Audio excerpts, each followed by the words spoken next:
नमस्कार, स्वागत है आप सभी का 18 नाउ स्वदेश पर। मैं हूं आपके साथ सौमित्र बुद्धकर। आप देख रहे हैं मार्केट्स पर हमारी खास पेशकश कल की तैयारी। आइए बता दें क्या खास लेकर आए हैं शो में आज आपके लिए हम रिलायंस और फ्यूचर की डील जो है वो खत्म हो गई है और उसके बाद जो निवेशक हैं उनका अंधकार में दिख रहा है फ्यूचर। फोकस करेंगे, डिटेल में समझाएंगे शो में क्या खबर है। HDFC लाइफ और बजाज फाइनेंस के चौथी तिमाही के नतीजे कल आएंगे, उस पर भी होगा फोकस। आपको एक प्रीव्यू देंगे, साथ ही साथ हर बार की तरह कल के लिए कुछ दमदार ट्रेडिंग आइडियाज भी होंगे शो में शामिल।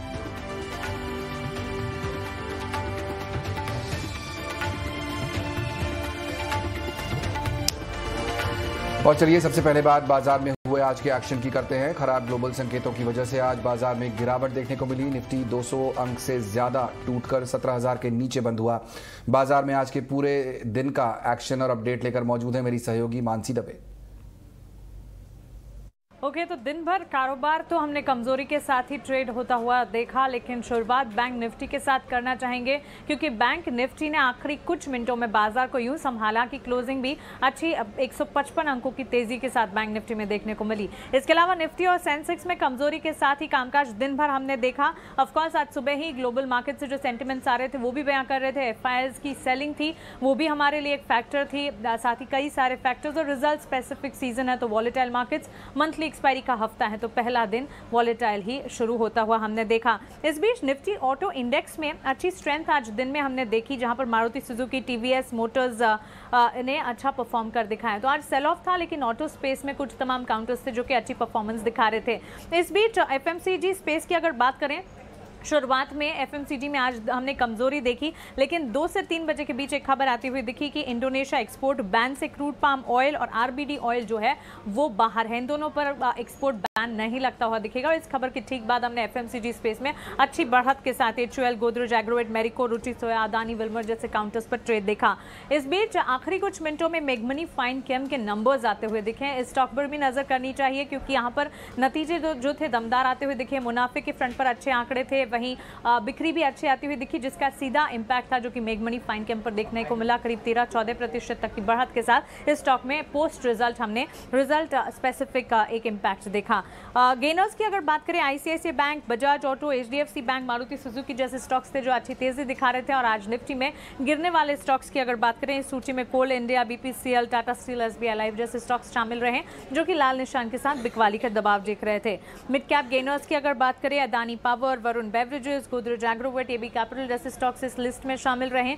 वहीं मिड कैप लूजर्स की अगर बात करें तो यहाँ पर Hindustan zinc, Cummins, Oberoi realty और सेल में लाल निशान के साथ बिकवाली का दबाव देखने को मिला। अंत में अगर सेक्टर स्पेसिफिक बाजार को समझने की कोशिश करें, तमाम सेक्टर्स, तमाम पॉकेट्स में लाल निशान के साथ भारी बिकवाली का दबाव दिखा, जिसमें सबसे आगे IT, उसके ठीक पीछे FMCG, pharma, auto, metal, financial services, हर तरफ बिकवाली ही बिकवाली हावी होती रही। तो क्लियरली अगर बैंक निफ्टी की तेजी को छोड़ दें, आज बाजार दिन भर कमजोरी के साथ ट्रेड करता दिखा। निफ्टी, सेंसेक्स में बिकवाली के साथ ही क्लोजिंग रही, हालांकि बैंक निफ्टी ने अपने आप को संभाल लिया। बिल्कुल, तो वो रहा पूरा बाजार का हाल। और हमने कई एक्सपर्ट से बात की आज दिन भर। तो मोतीलाल ओसवाल AMC के डायरेक्टर और CIO मनीष सुंथालिया ने हमसे खास बातचीत में कहा कि महंगाई के कारण बाजार पर दबाव बना रहेगा। उन्होंने ICICI बैंक को फिलहाल निवेश के लिए एक बेहतर विकल्प बताया है। महंगाई बहुत बड़ी समस्या है और जिस हिसाब से इन्फ्लेशन का नंबर्स आ रहे हैं, US में भी लास्ट में इन्फ्लेशन प्रिंट था वो 8.5% CPI, इंडिया में भी 6.95, WPI की बात करें तो 15%, 14.5% के करीब। तो जो वॉर का जो एलिमेंट था वो अभी बैक बर्नर पर है, वॉर चल ही रहा है, वो एक एडेड समस्या तो है ही कमोडिटी प्राइसेस के पॉइंट ऑफ व्यू से। बट जो रेट हाइक की जो पॉसिबिलिटी है, जो front loading of rate hikes होंगे, उससे वैल्यूएशन रीसेट डेफिनेटली मार्केट्स में होगा। तो मुझे ये लगता है कि basically FY23 is more about protecting the downside rather than aiming for any major upside, क्योंकि ये इन्फ्लेशन रहेगा, कमोडिटी प्राइसेस एलिवेटेड रहेंगे, ग्रोथ स्लो डाउन होगा और value style of investing basically will triumph over growth style of investing. बिल्कुल, तो वो focus है बाजार का और एक्सपर्ट्स क्या नज़रिया दे रहे हैं। हमारे दो खास मेहमान भी हमारे साथ अब जुड़ रहे हैं कार्यक्रम में, शर्मिला जोशी और किरण जानी। आप दोनों का बहुत बहुत स्वागत। किरण, 17,000 के नीचे जाकर फाइनली बंद हुआ निफ्टी। हमने देखा काफ़ी दबाव शुरुआती दौर में था, लेकिन दिन के ट्रेडिंग के दौरान बाजार 17,000 के ऊपर था। ऐसा लग रहा था कि शायद आज उसके ऊपर बंद हो पाएगा, लेकिन ऐसा होता दिखा नहीं। मैं ये जानना चाहता हूँ कि कितनी बड़ी वीकनेस मानी जाए 17,000 के नीचे की क्लोजिंग को? तो ओवरऑल अगर हम बात करें तो डेफिनेटली 30,000 का लेवल है, वही सपोर्ट है, उसके नीचे हम बंद हुए। लेकिन आपने जैसे बोला कि हमें कितना इंपॉर्टेंस देना चाहिए, हमने पिछले टाइम में देखा है कि मल्टीपल बॉटम 16,800 से 16,700 के बीच में देखे थे। वहां से हमने एक बाउंस देखा, मार्केट ऊपर 17,500 तक आया, वापस वहां से गिरा, फिर 16,800 सस्टेन नहीं कर पाया, and then we have seen a gradually downfall somewhere around 15,600 to 700। So overall 17,000 for a psychology support and resistance it is a good level, otherwise इतना कुछ इंपॉर्टेंस नहीं है। ओवरऑल अगर आज की मार्केट की हम बात करें तो बिकॉज के फ्राइडे के सेशंस में हमने फेड की तरफ से जिस तरह से स्टेटमेंट आ रहे थे, तो पीपल आर एक्सपेक्टिंग के मई महीने में जो 25 बेसिस पॉइंट की जगह पे 50 बेसिस पॉइंट भी रेट हाइक हो सकता है, जिसके कारण over across the asset class में हमने सेल ऑफ देखा। और India is the emerging country, तो वहां पे डेफिनेटली एक ओवरहैंग सेल ऑफ हमने देखा, और एफआईआई जिस तरह से कंटिन्यू पैसा निकाल रहा है। सो ओवरऑल सेंटिमेंट्स थोड़ा नेगेटिव था, लेकिन जिस तरह से मंथली एक्सपायरी है, अगर आप पीसीआर रेशियो भी देखो तो ओवरसोल्ड टेरिटरी के अंदर ट्रेड कर रहा है। और हिस्टोरिकली भी अगर आप निफ्टी की एक्सपायरी या तो ओवरऑल अप्रैल मंथ की एक्सपायरी देखो तो वो पॉजिटिव नोट पे होती है, ऐसा हिस्टोरिकली हमने देखा है। एज ऑफ नाउ अगर मैं एक्सपायरी टू एक्सपायरी देखूं तो 290 पॉइंट्स निफ्टी नीचे है। सो हमारा ऐसा स्ट्रॉन्ग ओपिनियन है कि कल के दिन या तो इस वीकेंड, मतलब इस वीक के दौरान हम लोग एक स्ट्रॉन्ग रिकवरी देखने को, मतलब चार्ट के ऊपर से हमें लग रही है। ओवरऑल टेक्निकली भी हम देखें तो एक फॉलिंग चैनल का ब्रेकआउट हमें मिला है विद द 3 बार डाइवर्जेंस। कल के सत्र में हमें देखना रहेगा कि 17,000 का लेवल अगर होल्ड रहता है, क्योंकि 1,08,000 पुट राइटर्स है और सामने देखे तो 1,05,000 कॉल राइटर्स है, तो पुट राइटर्स कहीं ना कहीं स्ट्रॉन्ग है। कल अगर हम 17,000 के ऊपर सस्टेन हो जाते हैं, then there are very good chances कि हम 17,200 तक की रैली इस एक्सपायरी तक देखेंगे। 200 तक की रैली देख सकते हैं आप इस एक्सपायरी में। बिल्कुल, मंथली एक्सपायरी का भी ये हफ्ता है, तो देखना होगा कि किस तरह बाजार की चाल आगे बढ़ती है। शर्मिला, आज खबरों के लिहाज से भी इंपॉर्टेंट दिन था। आज खबर आई कि इंडोनेशिया की तरफ से, पहले एक्चुअली वीकेंड पर खबर आई थी पाम ऑयल के एक्सपोर्ट पर बैन की खबर सामने आई। बाजार जब खुले तो हमने देखा जाहिर तौर पर एफएमसीजी स्टॉक कमजोर थे, लेकिन बाद में ये खबर आई कि जो क्रूड पाम ऑयल है और आरबीडी ऑयल है, पाम ऑयल है, उसके एक्सपोर्ट पर बैन नहीं है, और भारत तो सबसे ज्यादा वही इंपोर्ट करता है इंडोनेशिया से। मैं ये समझना चाहता हूं कि इस तरह की खबरें जब आती हैं ट्रेडर के लिए तो खास तौर पर मुश्किलें हैं ही, क्योंकि एक दिन में बहुत ज़्यादा मूवमेंट देखने को मिलता है स्टॉक्स में, एफएमसीजी स्टॉक्स में, जिसमें आज इस तरह की गिरावट देखने को मिली है। क्या आप यहाँ पर अपॉर्चुनिटी तलाश करेंगे या आप वेट करेंगे कि हाँ, ये पाम ऑयल वाला जो केस है ये पूरा क्लैरिटी आ जाए, दोनों देश आपस में बात कर रहे हैं, उसके बाद कोई पोजीशन एफएमसीजी में लेनी चाहिए?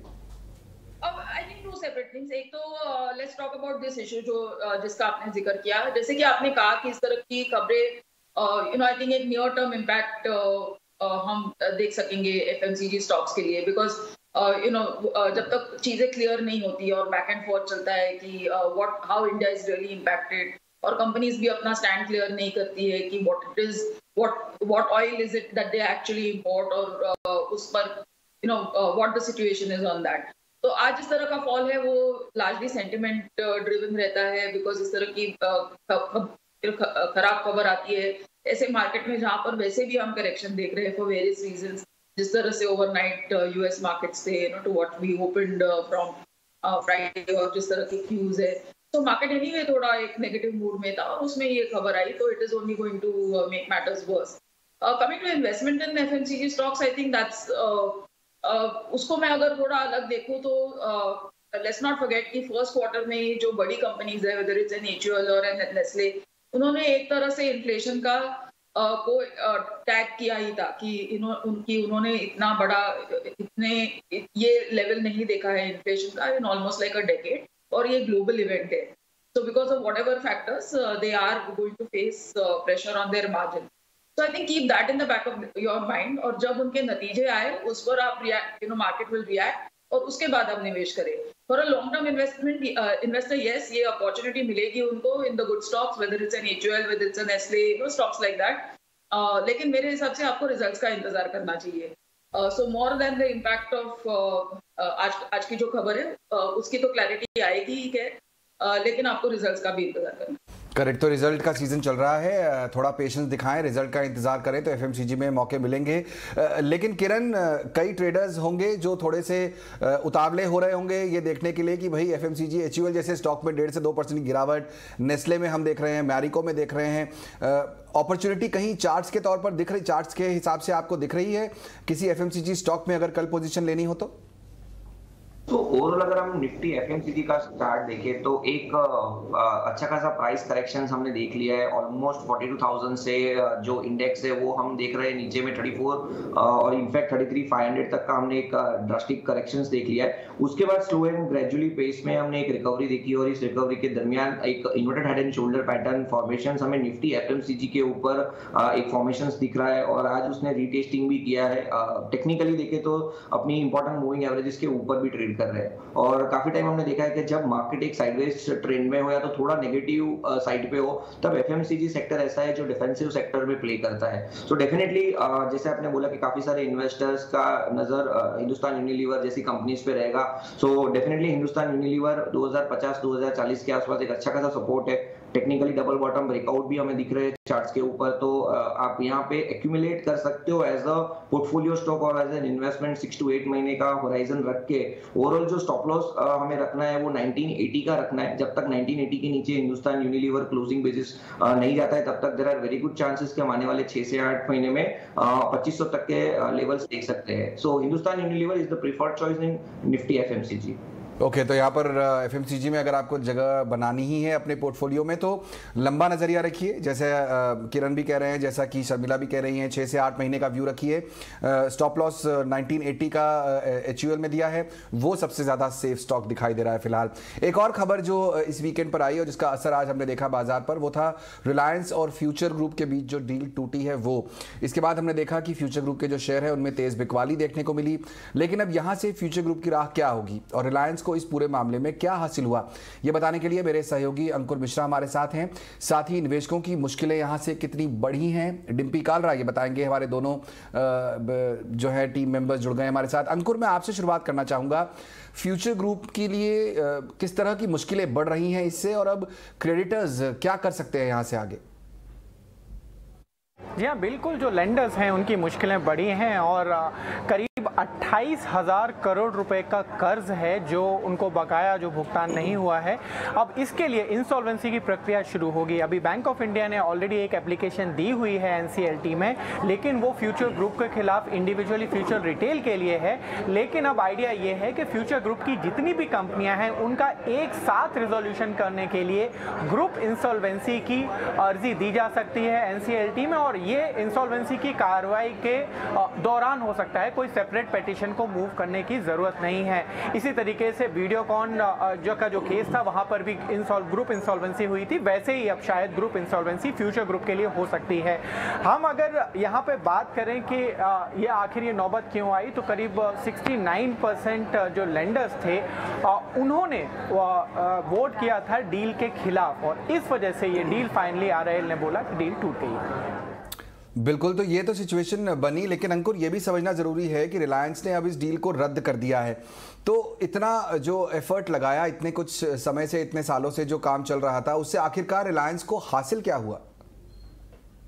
रिलायंस को स्टोर्स जरूर मिल गए हैं। रिलायंस ने लीज पर सारे स्टोर्स ले लिए थे पिछले साल अप्रैल में, मतलब फ्यूचर ग्रुप के बजाय रिलायंस के पास ये स्टोर्स चले गए थे और अब चूंकि फ्यूचर ग्रुप ने करीब 3,000 करोड़ रुपए बकाया को नहीं चुका पाया, जो 947 स्टोर्स हैं वो फरवरी में रिलायंस ने अपने कब्जे में ले लिए। लेकिन ये स्टोर सिर्फ उनके पास है, उनके अंदर का जो सामान है वो सारा, उस पर जो मालिकाना हक किसका होगा वो अभी देखने वाली बात होगी। इनफैक्ट लेंडर्स ने 15 मार्च को एक पब्लिक नोटिस भी दिया था जिसमें बोला था कि वहां पे जितने भी एसेट्स हैं उस पर लेंडर्स का पहले हक है। तो ये सारी जो बाद में जानकारी होगी कि किसको मिलेगा, वो शायद सिर्फ कोर्ट में ही फैसला हो सकता है। यहाँ पर स्टोर्स मिलते हुए दिख रहे हैं, लेकिन डिम्पी आपको भी चर्चा में शामिल करेंगे। फ्यूचर ग्रुप के निवेशकों का जो फ्यूचर है वो पूरी तरीके से अंधकार में दिखाई दे रहा है। आपको लगता है ये कहना सही होगा या अभी भी कोई उम्मीद बाकी है?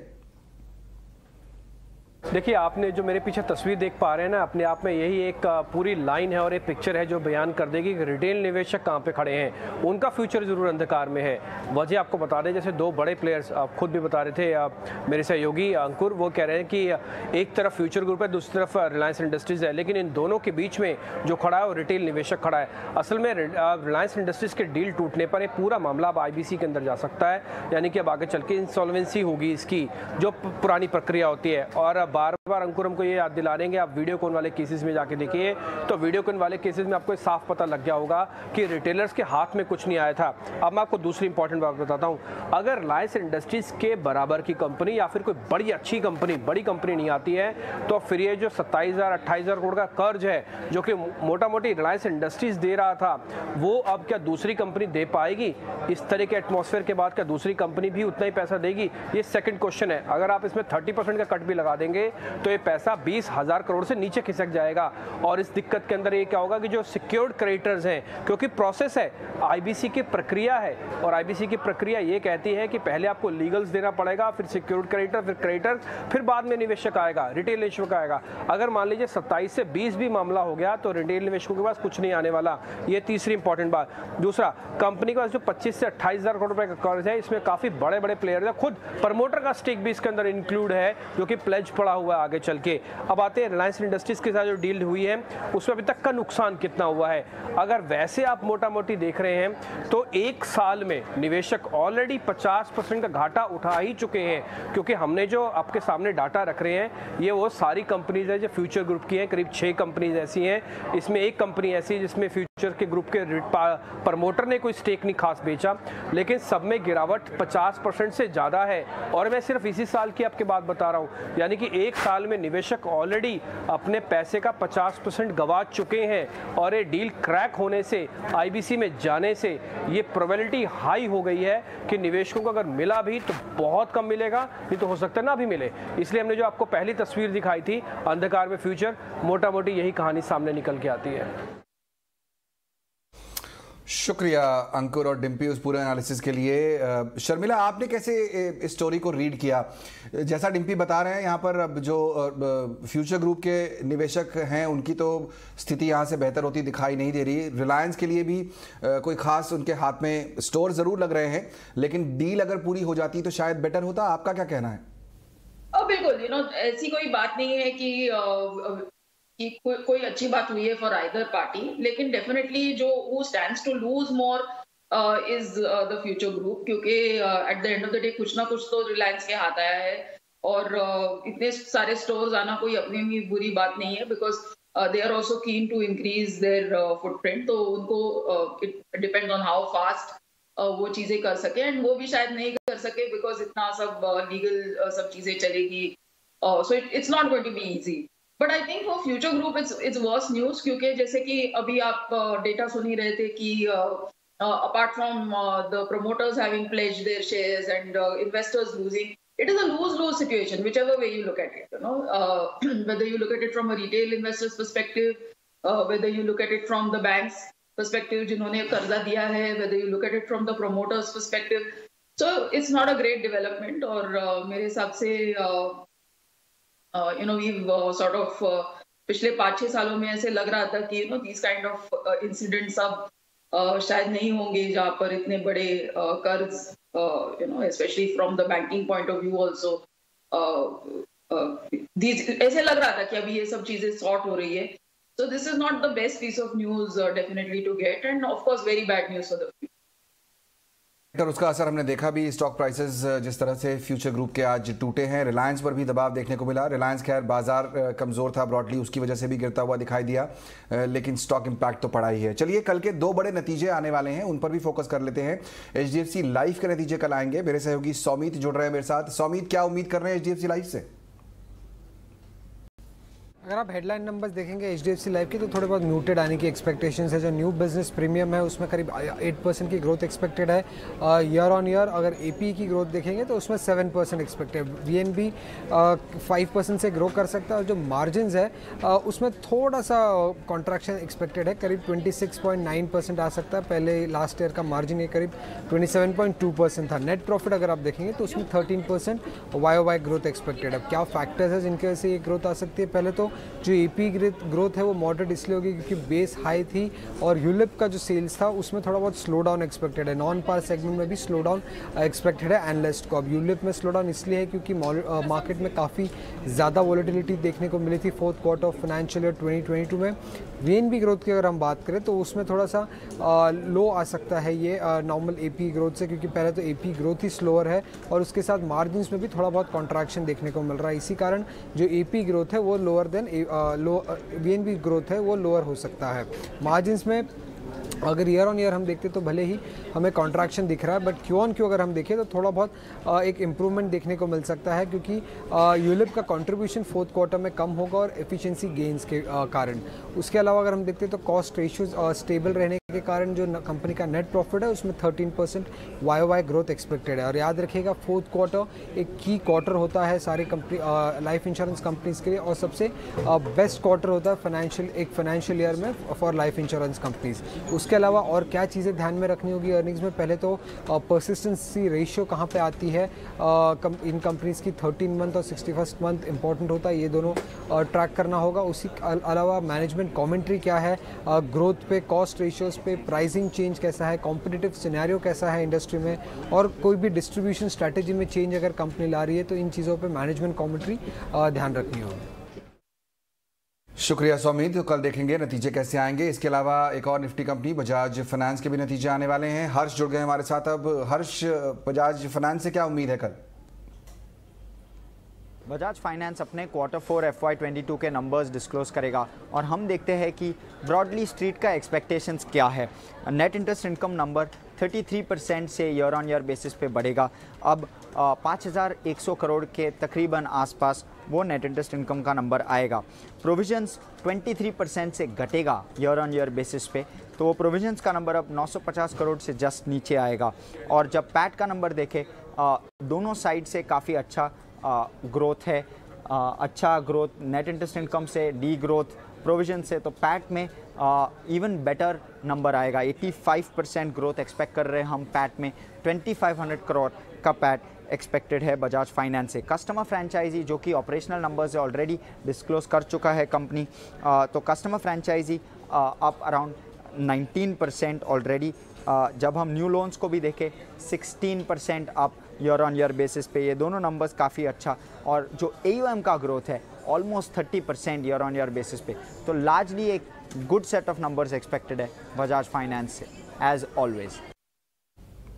एक good set of numbers expected है बजाज फाइनेंस से भी। कल जब दोनों नतीजे आएंगे 18 स्वदेश पर सबसे पहले नतीजे भी और उसका एनालिसिस भी हम आपके लिए लेकर आएंगे। वक्त हो गया हमारे मेहमानों से ये जानने का कि बाजार में इस वक्त कौन से शेयरों पर बेट करना चाहिए। वक्त है VIP शेयर्स का।